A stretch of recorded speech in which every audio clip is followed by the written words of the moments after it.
everyone, Justin here from the Bill Coors Wellness Center, coming at you with another workout of the day. For today's workout of the day, we are doing a lower, upper, and metabolic conditioning, also known as MetCon, circuit workout.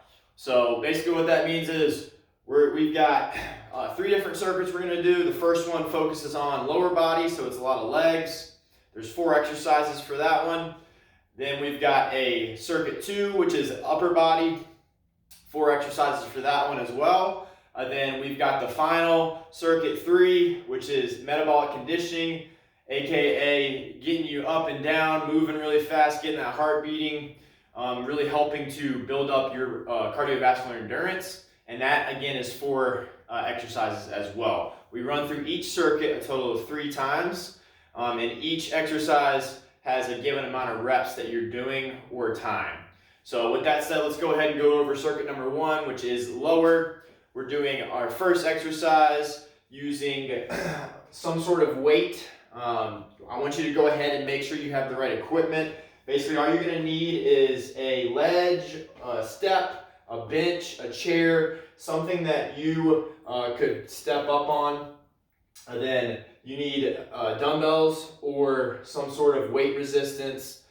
If you don't have any dumbbells or kettlebells, you could definitely use a weighted backpack like I've shown y'all many times before, as I've got here. I'll show you how to use both. And then once you've got that done, you're ready to rock. So the first exercise that we're doing for the lower in this first circuit is a Bulgarian split squat. So I want you to take the weights on either side of the body. If you're using a weighted backpack, you could bear hug it, and then we are going to elevate the back leg onto the chair that we have, or couch, or ledge, or whatever we have that's going to give us a raised surface. I want you to make sure the foot is out wide enough so that when you come down and you're trying to get the knee close to the floor, your heel does not come up off the floor. If you're too close, it will. So make sure you got that. We're doing 12 on one leg, making sure to start with the weak leg first, 12 on the other. Then you're rolling directly into exercise 2, which is a lateral lunge. And we're gonna stay all the reps on one leg, then the other. Again, start with the weak leg first. 12 is the magic number here. Use weight if you need to make it harder. Step out. Soften that knee, make sure the toe is pointed directly forward. Sink the hips back, bring it back up. So again, trying to keep the chest up. 12 on one side, 12 on the other. Then you're moving to exercise 3, which is a single leg deadlift. We're doing 12 again here as well.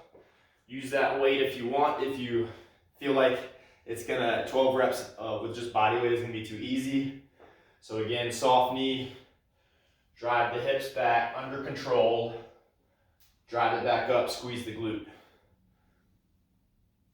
Keep the chest up so that you keep your back flat. Try not to get in that sloppy position with rounded back and hips dropping too low. It's all about hips back, soft bend of the knee. If you need to, take a split stance on that as you do it, as opposed to floating the leg. So you've got a couple options there. Then exercise 4 and the final one of this circuit is jump squats for time 30 seconds. So I want you exploding, triple extending to the hips, knees, and ankles, soft landing. Ideally, it should be very quiet as you land. You're hitting that for 30 seconds, then you're gonna rest 45 seconds before you roll back into set number 2. So you're gonna run through each circuit a total of 3 times, resting 45 seconds in between. Once you've got circuit 1 done, again, rest 45 seconds, roll into circuit 2, which is upper. You're gonna start with a bent over row. We're shooting for 12 reps on all 4 exercises here. So if you got the bag, you're gonna hold it by either side. Hinge at the hips, soft bend in the knees. Notice my chest is up to keep my back flat. I'm pulling up, squeezing, slight hold, then coming back down. Make sure you're not shorting your reps. Get full range of motion here. If it's really light, you can hold it longer to make it feel heavier.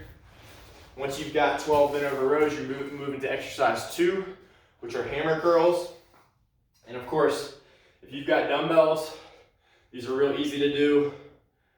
You're keeping your wrist neutral, like so, full range of motion. If you have just a bag that you're using, it's gonna be the same motion. It's just gonna feel a little different with the weight being underneath your hands. But still the same idea, full range of motion here, 12 reps. Once you got the hammer curls done, you're moving to exercise 3, which is a plank shoulder tap, 12 on each arm. Get in that good front plank position, squeeze the glutes, keep the core tight, feet are hip width apart, hands are shoulder width apart. I'm gonna come up, tap the shoulder, come back down, tap the other shoulder. Notice I'm trying to stay as stiff as I can. I wanna be as flat as a board, keeping a squeeze, resisting any rotation. So when I take this base of support away, my body wants to rotate towards that loss of support. I want to try to keep everything as stiff and braced as possible. 12 on each arm with a slight pause. And then you're rolling into the 4th and final exercise of this upper circuit, which are just tricep dips using your bench, your stair, or your chair, or even your couch, depending on where you're doing it. Knees straight is going to be harder. You got more body weight behind you. Knees bent is going to be a little easier. Choose whatever's best for you. Make sure your hips aren't too far away from whatever item, then it's going to put a lot of stress on the shoulders. Stay close to it if you can. If you want a little extra, you can squeeze the glutes. Come down, try to get a 90-degree bend with the elbow, and then come on up. Easier would be knees bent, doing it here. Once you finish 12, then you're gonna rest 45 seconds and roll through that same circuit a total of 2 more times.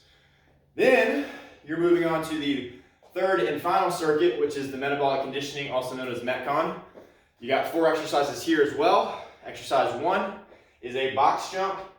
If you have something sturdy, like a bench that I've got here, to do your box jumps, then by all means, get to it.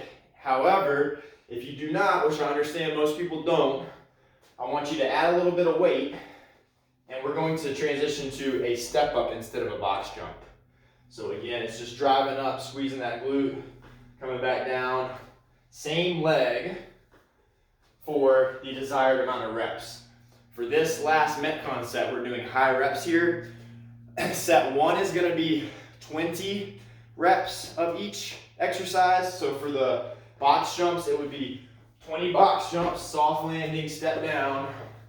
If you don't have something sturdy to do a box jump on, and you're doing the step ups instead, you are doing 20 on each leg. Make sure with the step ups, if you choose to do these, that you're not pressing off from the back leg. Lean forward a little bit, get most of your body weight over the heel of your foot so that you can power up and not use the back leg and cheat. Once you've got 20 box jumps or 20 step ups on each leg, then you're going to move to the next exercise, which is another 20 reps. We're doing a push up. Go from the knees if you need to. Just a good old push up. Glutes are squeezed, core is tight, elbows are coming at an angle back towards my hips. They don't have to be directly tucked to the sides, but I don't want to see them flaring out. So take those hands, act like you're screws, screw them into the ground, active grip. Give me 20 push-ups. Go from the knees if you need to. Take breaks when you need to, if you need to split them up. Then exercise 3, staying with the 20 reps for this first set, is a backpack or kettlebell swing. If you've got a kettlebell, great.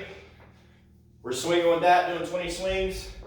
If you have a backpack, we can use that as well. Just remember that your feet are just a little bit wider than hip width. Soft knees. This is a hip hinge movement. So I want to hinge to start. Whenever I'm using, whether it's a kettlebell or a backpack, I want to activate underneath the lats, hike that behind me, drive through my heels, squeeze my glutes, and keep that core braced. 20 swings. If you're using the backpack, I prefer to use it long ways. Use the handles, same thing.